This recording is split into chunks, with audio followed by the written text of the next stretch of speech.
അത് കഴിഞ്ഞുപോയി. അത് പുതുതായി തീർന്നിരിക്കുന്നു. ജനിച്ചു വളർന്ന ഒരു ക്രിസ്തീയ വിശ്വാസത്തിലാണ്. എന്റെ മാതാപിതാക്കൾ ക്രിസ്ത്യാനികളായിരുന്നു.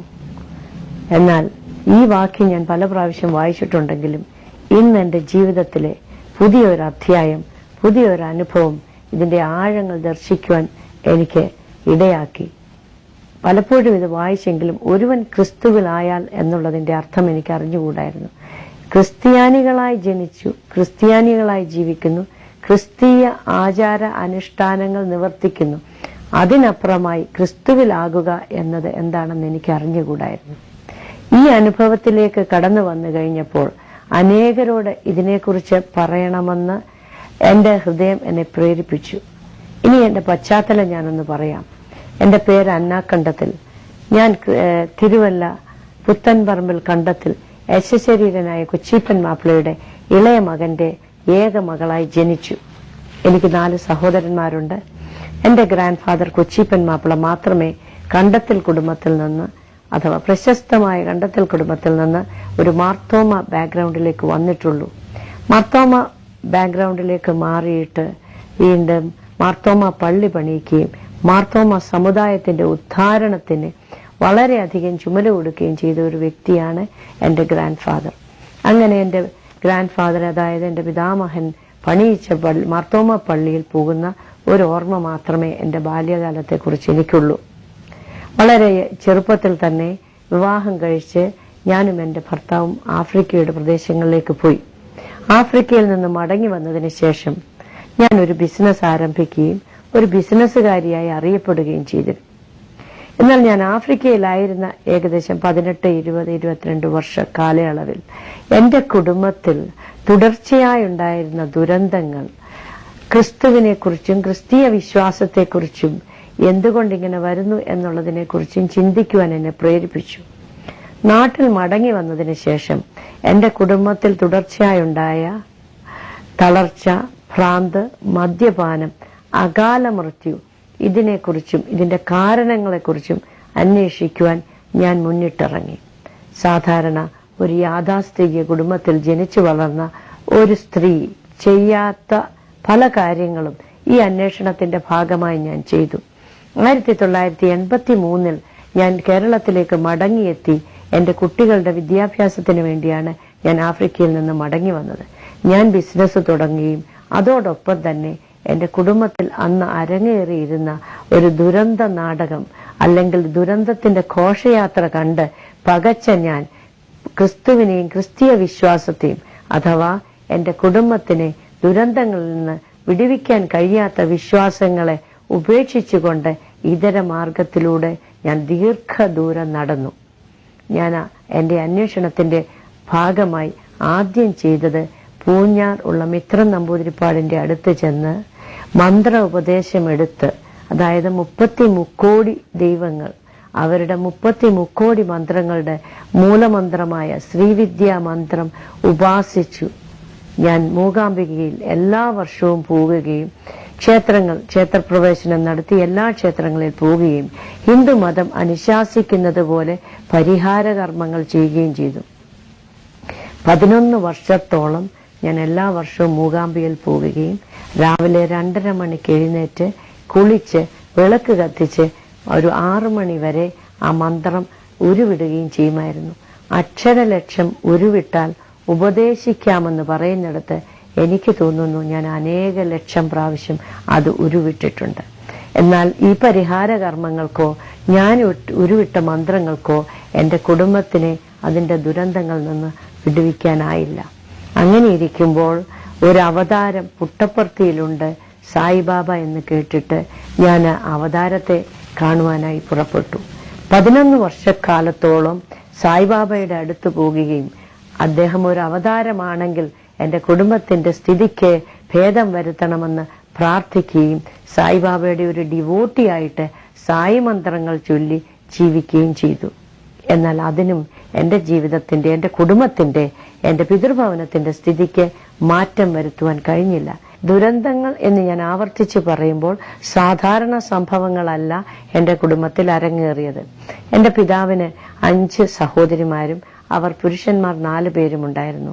എന്റെ പിതാവിന്റെ മൂത്ത സഹോദരി അന്നത്തെ കാലത്ത് യാഥാസ്ഥിതിക ക്രിസ്തീയ കുടുംബത്തിൽ അല്ല യാഥാസ്ഥിതിക കുടുംബങ്ങളിലെ സ്ത്രീകൾക്ക് അടിസ്ഥാന വിദ്യാഭ്യാസം ഇല്ലാതിരുന്ന കാലഘട്ടങ്ങളിൽ BALT പാസ്സായ ആ സ്ത്രീയുടെ ഏക മകൾ BALT കഴിഞ്ഞ് IAS പരീക്ഷ എഴുതി റിസൾട്ട് കാത്തിരിക്കുമ്പോൾ അഹിതമായ എന്തോ ഒരു വാർത്ത കേട്ടൊന്ന് ഞെട്ടിയതാണ്. ആ പെൺകുട്ടിയുടെ സ്ഥിരബുദ്ധി നഷ്ടപ്പെട്ട് വെല്ലൂർ മെഡിക്കൽ കോളേജിൽ കൊണ്ടുപോയി ഷോക്ക് ട്രീറ്റ്മെന്റ് കൊടുക്കേണ്ടി വന്നു. അത് ആദ്യത്തെ സംഭവം. ഞങ്ങൾക്കെല്ലാം അത് വലിയൊരു ഷോക്കായിരുന്നു. അതിനുശേഷം എന്റെ പിതാവിന്റെ രണ്ടാമത്തെ സഹോദരി ഏകദേശം 18 സംവത്സരം ദീർഘ സംവത്സരങ്ങൾ സിംഗപ്പൂരിന്റെ പ്രദേശങ്ങളിൽ ജീവിച്ചിട്ട് മടങ്ങി വരുമ്പോൾ അവരുടെ ഭർത്താവിന്റെ സുബോധം നഷ്ടപ്പെട്ടിരുന്നു. ഏക മകനുമായി ഞങ്ങളുടെ നാട്ടിൽ വന്ന് ജീവിക്കാൻ തീരുമാനിച്ച അവരുടെ മകൻ 10ാം ക്ലാസ്സിൽ പഠിക്കുമ്പോൾ തന്റെ സുഹൃത്ത് ആത്മഹത്യ ചെയ്തത് കാണാൻ പോയിട്ട് മടങ്ങി വരുന്നത് മാനസിക നില തെറ്റിയിട്ടാണ്. അത് രണ്ടാമത്തെ സംഭവം.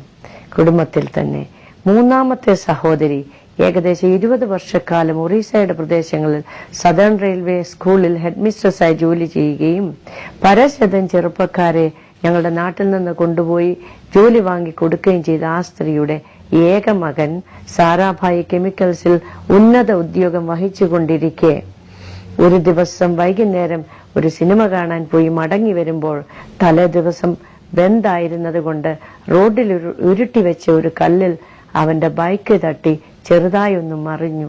വലിയ അപകടമൊന്നും സംഭവിച്ചില്ല. മേൽച്ചുടിയിൽ ഒരു ചെറിയ മുറിവ് മാത്രം ഉണ്ടായിരുന്നു. ബൈക്ക് ഓടിച്ച് വീട്ടിലേക്ക് മടങ്ങിപ്പോയ അവൻ ഉറങ്ങാൻ കിടന്നിട്ട് 1 മണിക്കൂർ കഴിഞ്ഞ് എഴുന്നേറ്റ് വരുന്നത് തലമുടി വലിച്ചു പറിച്ച് ഷർട്ട് വലിച്ച് കീറിക്കൊണ്ടാണ്. ഡോക്ടേഴ്സിനോട് വിളിച്ചു ചോദിച്ചപ്പോൾ കട്ടാക്ക് മെഡിക്കൽ കോളേജിലേക്ക് റഷ് ചെയ്തുള്ളൂ, അവന്റെ ബ്രെയിനിനകത്ത് ബ്ലീഡിംഗ് ഉണ്ടായി എന്ന് പറഞ്ഞു. കട്ടാക്ക് മെഡിക്കൽ കോളേജിലേക്ക് റഷ് ചെയ്തുവെങ്കിൽ അവിടെ ശസ്ത്രക്രിയ ഉടൻ തന്നെ ഒരു ബ്രെയിൻ സർജറി അവനെ വിധേയനാക്കിയെങ്കിലും ആ സർജറിക്ക് ശേഷം 8 ദീർഘമാസങ്ങൾ ഈ ചെറുപ്പക്കാരൻ സുബോധമില്ലാതെ കിടന്നു. സുബോധം വന്നപ്പോഴേക്കും അവന്റെ മോണ വളർന്ന് പല്ലുകളെ മൂടിപ്പോയിരുന്നു. മാത്രമല്ല ശരീരത്തിന്റെ ചലനശേഷി മുഴുവൻ നഷ്ടപ്പെട്ടിരുന്നു. 25 ദീർഘവർഷങ്ങൾ ആ ചെറുപ്പക്കാരൻ ഒരു വീൽ ചെയറിനെ അഭയം പ്രാപിച്ചു. മാത്രമല്ല അന്ന് 23 വയസ്സ് മാത്രം പ്രായമുള്ള അവന്റെ ഭാര്യ, മൂത്ത കുഞ്ഞിന് 1.5 വയസ്സും രണ്ടാമത്തെ കുട്ടി 6 മാസവും ഗർഭിണിയുമായിരിക്കുമ്പോഴാണ് ഈ സംഭവം നടക്കുന്നത്. ഭർത്താവ് ജീവിച്ചിരിക്കെ അവൾ വിധവയായി. അടുത്ത ഊഴം ഞങ്ങളുടെ കുടുംബത്തിലേതായിരുന്നു.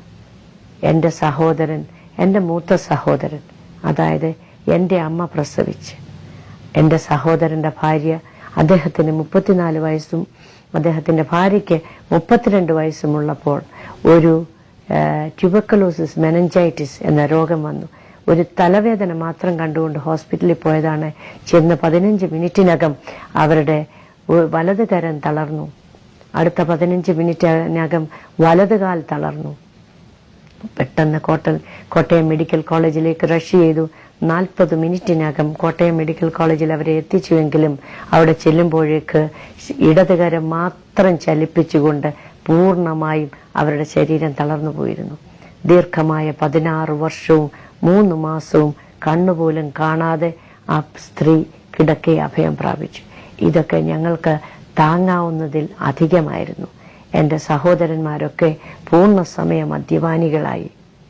എന്റെ പിതാവിന്റെ സഹോദരപുത്രനായി ഇടുക്കള മാപ്പിള റാന്നി MLA ആയി LDFന്റെ കാൻഡിഡേറ്റായി മത്സരിച്ച ഇടുക്കള മാപ്പിള 38 വയസ്സ് മാത്രം പ്രായമുള്ളപ്പോൾ ഒരു കോർണർ മീറ്റിംഗിൽ പ്രസംഗിച്ചുകൊണ്ട് നിൽക്കുമ്പോൾ കമ്മ്യൂണിസവും മാർക്സിസവും നിലവിൽ വന്നാൽ ജനത്തിന്റെ സ്ഥിതിക്ക് ഭേദം വരുമെന്ന് പ്രസംഗിച്ചുകൊണ്ടിരിക്കുന്ന അതേ വേദിയിൽ തന്നെ ഹൃദയാഘാതം മൂലം കുഴഞ്ഞു വീണു മരിച്ചു. 32 വയസ്സ് മാത്രം പ്രായമുള്ള ആ പെൺകുട്ടി വിധവയായി. ഒരേ ഒരു മകൻ, 4 വയസ്സുള്ള കുഞ്ഞ്, അവന്റെ പിതാവിന്റെ മരണത്തിന്റെ ഓർമ്മകൾ പടിയിറങ്ങുന്നതിനു മുൻപ് റോഡ് മുറിച്ച് കടക്കുമ്പോൾ ചീറിപ്പാഞ്ഞു വന്ന ഒരു ടെമ്പോ അവനെ തട്ടി ആ റോഡിൽ വീണ് ആ കുഞ്ഞ് തൽക്ഷണം മൃതിയടഞ്ഞു. ഭർത്താവിന്റെ മരണത്തിന്റെ ഓർമ്മകൾ തീരുന്നതിന് മുൻപേ തന്റെ ഏക മകന്റെ ആ ശവശരീരത്തിൽ കിടന്ന് അലറിക്കരയുന്ന ആ പെൺകുട്ടിയുടെ ഓർമ്മ എന്റെ മനസ്സിൽ നിന്ന് ഇന്നും മാഞ്ഞിട്ടില്ല. ഇതൊക്കെ എന്റെ മനസ്സിന് താങ്ങാവുന്നതിന് അധികമായിരുന്നു. രക്ഷിക്കാൻ, വിടുവിക്കാൻ കഴിയുന്ന ഒരു യേശുവിനെയാണ് എന്റെ കുടുംബം സേവിച്ചതെങ്കിൽ എന്തുകൊണ്ട് യേശു എന്റെ കുടുംബത്തെ രക്ഷിക്കുന്നില്ല എന്ന് മാത്രമല്ല, തുടർച്ചയായി ശിക്ഷിക്കുന്നത് എനിക്ക് ഒരിക്കലും ഉൾക്കൊള്ളുവാൻ കഴിഞ്ഞില്ല. ഞങ്ങളെ രക്ഷിക്കാൻ വയ്യാത്ത, ഞങ്ങളെ വിടുവിക്കാൻ വയ്യാത്ത ഒരു യേശുവിനെ സ്നേഹിക്കുവാനോ സേവിക്കുവാനോ എന്റെ മനസ്സ് തയ്യാറായില്ല. അന്ന് ഏകദേശം 18 വർഷങ്ങൾക്ക് മുൻപെന്ന് പറഞ്ഞാൽ ഇതിലൊക്കെ വളരെ യൗവനമായിരുന്നപ്പോൾ അത് ഉപേക്ഷിച്ച് കളയാൻ എനിക്ക് തന്റെ ഇടം തോന്നി. ഇന്ന് അതോർത്ത് ഞാൻ ദൈവത്തെ സ്തുതിക്കുന്നു. കാരണം വ്യർത്ഥവും പിതൃപാരമ്പര്യമായുള്ള ആ നടപ്പിൽ നിന്ന് വാസ്തവമായും കുഞ്ഞാടിന്റെ നിഷ്കളങ്കവും നിർദോഷവുമായ രക്തം ഒന്ന് മാത്രമേ ഒരു വ്യക്തിയെ വീണ്ടെടുക്കുന്നുള്ളൂ എന്ന് എനിക്ക് വ്യക്തമായും പഠിക്കുവാൻ, മനസ്സിലാക്കുവാൻ, അനുഭവിക്കുവാൻ കഴിഞ്ഞു. എന്റെ മാതാപിതാക്കന്മാർ, എന്റെ ൊക്കെ ക്രിസ്ത്യാനികളായിരുന്നുവെങ്കിലും അവർ നാമധേയ ക്രിസ്ത്യാനികളെ ആയിരുന്നുള്ളൂ. കർത്താവിന് മക്കളെ ഉള്ളൂ, കൊച്ചുമക്കളില്ല. പ്രസവിച്ച് പെരുകുന്ന ഒരു വർഗമല്ല ക്രിസ്ത്യാനികൾ. ഒരുവൻ ക്രിസ്തുവിനെ വാസ്തവമായി തന്റെ ഹൃദയത്തിൽ സ്വീകരിക്കുമ്പോൾ മാത്രമാണ് അവൻ ക്രിസ്ത്യാനിയാകുന്നത്. അതുകൊണ്ടാണ് യോഹന്നാൻ 1:12 പറയുന്നത്, അവനെ കൈക്കൊണ്ട് അവന്റെ നാമത്തിൽ വിശ്വസിക്കുന്ന ഏവർക്കും ദൈവമക്കളാകുവാൻ അവൻ അധികാരം കൊടുത്തു. ഏദനിൽ നഷ്ടപ്പെട്ടു പോയ അധികാരം വീണ്ടെടുക്കണമെങ്കിൽ നമ്മുടെ പാപത്തിന് പകരമായി പ്രായശ്ചിത്തമായി വന്ന് കാൽവറിയിൽ യാഗമായി തീർന്ന ക്രിസ്തുവിനെ വ്യക്തിപരമായി ഒരാൾ ഹൃദയത്തിൽ സ്വീകരിച്ചേ മതിയാകുകയുള്ളൂ. നാമധേയ ക്രിസ്ത്യാനിത്വം എന്ന് പറഞ്ഞാൽ 3 മാസം മാത്രം പ്രായമുള്ള ഒരു കൈക്കുഞ്ഞിനെ ദേവാലയത്തിൽ കൊണ്ടുപോയി അവന്റെ കയ്യിൽ മറ്റൊരുവൻ പിടിച്ചുകൊണ്ട് ഒരു കള്ളസാക്ഷ്യം പറഞ്ഞ് ഞാൻ സാത്താനെ ഉപേക്ഷിച്ചു, ക്രിസ്തുവിനെ സ്വീകരിച്ചു എന്ന് പറഞ്ഞാൽ ക്രിസ്തു നിന്റെ ഉള്ളത്തിൽ വരികയോ സാത്താൻ നിന്നെ വിട്ടുപോവുകയോ ചെയ്യുകയില്ല. ബോധപൂർവം ഒരുവന്റെ ജീവിതത്തിലെ പരാജയങ്ങൾ കാണുമ്പോൾ, തിക്തമായ അനുഭവങ്ങൾ കാണുമ്പോൾ എന്തുകൊണ്ട് ഇതെന്റെ ജീവിതത്തിൽ വന്നു എന്ന് നാം അന്വേഷിക്കുമ്പോൾ, കാരണം നമുക്ക് പകരമായി യാഗമായി തീർന്ന് പാപത്തിന് പകരമായി, ശാപത്തിന് പകരമായി, ദാരിദ്ര്യത്തിന് പകരമായി, രോഗത്തിന് പകരമായി കാൽവറിയിൽ ക്രൂശിക്കപ്പെട്ട ക്രിസ്തുവിനെ ഉള്ളത്തിൽ സ്വീകരിക്കുകയും നമ്മുടെ പാപ സ്വഭാവം ഉപേക്ഷിക്കുകയും ചെയ്ത് വീണ്ടും ജനിക്കുക അഥവാ ബോൺ അഗെയിൻ എന്ന അനുഭവത്തിലേക്ക് വരാതെ നിന്റെ ദാരിദ്ര്യത്തിനോ ദുഃഖത്തിനോ ശാപത്തിനോ രോഗത്തിനോ വിടുതൽ ഉണ്ടാവുകയില്ല. ഞങ്ങളൊക്കെ പള്ളിയിൽ പോകുമായിരുന്നു. ക്രിസ്തുമസും ഈസ്റ്ററും ഒക്കെ നന്നായി ആഘോഷിക്കുമായിരുന്നു.